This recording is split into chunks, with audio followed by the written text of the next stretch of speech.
دوسرا مسئلہ سب سے بڑا اللہ جو بیان کرتے ہیں وہ کیا ہے کہ وہ ایک ہے, بنانے والا کیا ہے, ایک ہے, اور عبادت اور غلامی کے لائق صرف اور صرف وہی ہے.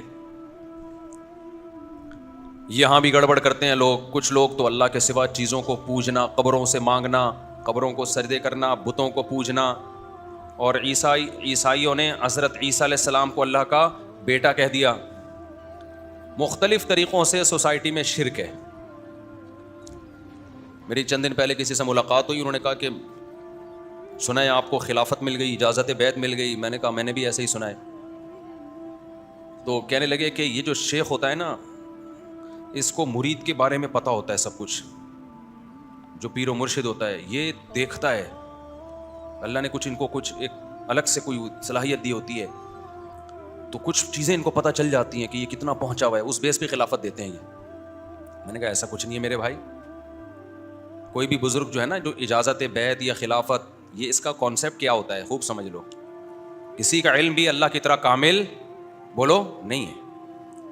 ہوتا جو اصل میں ہوتا ہے, آج کل تو جاہل پیر مارکیٹ میں بہت آ گئے ہیں نا, اصل میں خلافت کا تصور کیا ہے, کیونکہ یہ بھی مریدوں میں اپنے پیر کے متعلق نا ایک نوعیت کا شرک ہے, اس لیے میں اس کو تھوڑا سا واضح کر رہا ہوں. دیکھو ہوا یہ, نبی صلی اللہ علیہ وسلم کے دور میں آپ صلی اللہ علیہ وسلم سے صحابہ دو قسم کی بیعت لیا کرتے, صحابہ دو قسم کی بیعت کیا کرتے تھے. ایک بیعت ہوتی تھی جہاد پر, جو کمانڈر سے ہوتی ہے, جو امیر سے ہوتی ہے, کہ ہم لڑیں گے اور پیچھے نہیں ہٹیں گے. یہ بیعت بھی صحابہ نے نبی صلی اللہ علیہ وسلم کے ہاتھ پہ کی ہے. جیسے بیعت رضوان جو صلح حدیبیہ کے موقع پہ نہیں بیعت ہوئی تھی, تو یہ بیعت کس پر تھی کہ اے نبی ہم لڑیں گے مشرکین سے اور ہم میدان جنگ سے پیچھے نہیں ہٹیں گے, اور عثمان کے خون کا بدلہ جب تک ہم نہ لے لیں ہم اس وقت تک چین سے نہیں بیٹھیں گے. نبی کے دنیا سے جانے کے بعد یہ بیعت منسوخ ہو گئی یا سنت ہے؟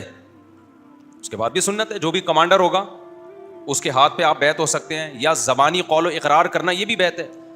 آج جب بھی کوئی آرمی میں جاتا ہے, فوج میں جاتا ہے, یا کسی ملک کی نیشنلٹی میں لیتا ہے, اس سے یہ معاہدہ کروایا جاتا ہے کہ آپ کنٹری کے ساتھ وفا کریں گے, آپ امریکہ کی نیشنلٹی کے لیے اپلائی کریں تو وہاں بھی آپ سے اوتھ لینا کہتے ہیں نا, تو یہ بھی بیعت ہی ایک قسم کی معاہدہ ہے, ایگریمنٹ ہے. بھائی ہم کنٹری کے خلاف نہیں چلیں گے, یہ نہیں کریں گے, وہ نہیں کریں گے.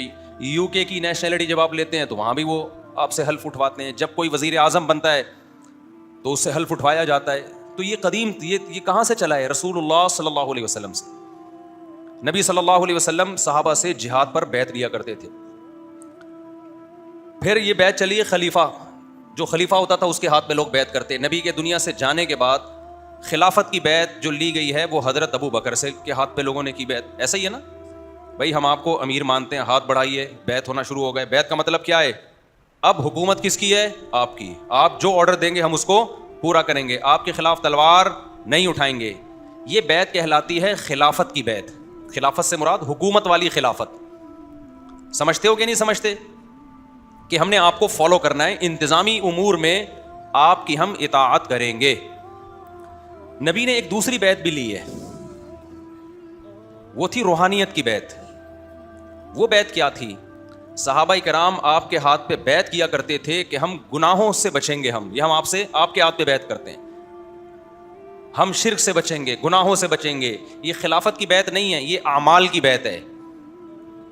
قرآن مجید میں اللہ تعالیٰ نے رسول اللہ صلی اللہ علیہ وسلم کا جو منصب بیان کیا, وہ منصب کیا؟ هو الذی بعث فی الامیین رسولا منہم. اللہ نے انہی لوگوں میں انہی میں سے رسول بھیجا. یعلمہم الکتاب. اس رسول کا کام کیا ہے؟ لوگوں کو قرآن سکھانا.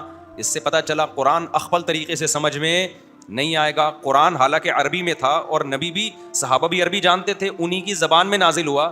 لیکن اللہ کہہ رہے ہیں یتلو علیہم آیاتہ, نبی ان کو قرآن پڑھ کے بھی سکھائیں گے, پڑھ کے بھی سنائیں گے. لیکن یہ پڑھ کے سنانا کافی نہیں ہوگا, بلکہ یعلمہم, نبی ان کو سکھائیں گے بھی. یہاں سے وہ مسئلہ تو حل ہو گیا. لوگ کہتے ہیں میں خود قرآن سمجھتا ہوں, مجھے کسی تفسیر کی ضرورت نہیں ہے. ارے بھائی, صحابہ خود نہیں سمجھ سکتے تھے, ان کو تو نبی نے سمجھایا ہے, تو تم کیسے خود سے سمجھ سکتے ہو؟ نبی نے صحابہ کو سمجھایا, صحابہ نے تابعین کو سمجھایا, تابعین نے تبع تابعین کو سمجھایا, تبع تابعین نے اپنے شاگردوں کو. تو کنٹینیو یہ سلسلہ تواتر کے ساتھ آج تک چلا رہا ہے. اگر کوئی کہتا ہے تفسیر میں میرا کوئی استاذ نہیں ہے, تو اس کی تفسیر معتبر نہیں ہے. ہاں اسی سلسلے میں 2 نمبر لوگ بھی آتے رہے اور 1 نمبر بھی آتے رہے, تو 2 نمبروں سے بچ کے 1 نمبر کو جنہوں نے فالو کرتے رہے وہ صحیح تفسیر ہے ان کے پاس. جنہوں نے 2 نمبروں کو فالو کیا وہ بھی گمراہ ہوئے, اور جنہوں نے کسی کو بھی فالو نہیں کیا, کہا کہ ہم خود سمجھیں گے, وہ بھی گمراہ ہو گئے.